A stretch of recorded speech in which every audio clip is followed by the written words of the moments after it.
তো বের করিনি। এরই মধ্যে কত টাকা পড়ে গেছে গামছাটায়। একটা গান গেয়ে এত। মাঝে মাঝে যদি আনা যায় এখানে ছোট বৌদিকে, তাহলে আচ্ছা, এই যে আমি তাকে এমন একটা পয়সা রোজগারের সোজা উপায় বাতলে দিলুম, এর জন্য আমার কিছু পাওনা হবে না? আমার সংসারেরও তো অভাব আর মেটে না চাই। তা না হলে ছোট বৌদি রোজগার থেকে পয়সা নিতাম না, কিছুতেই না। কিন্তু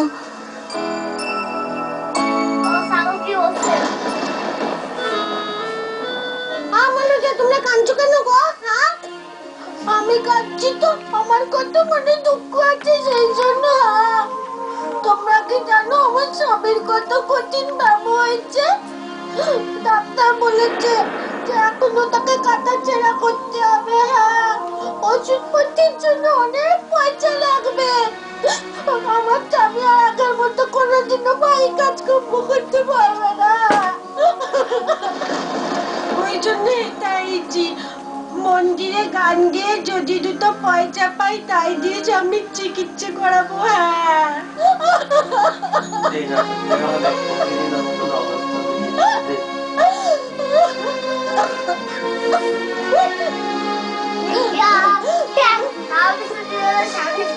বাপরে,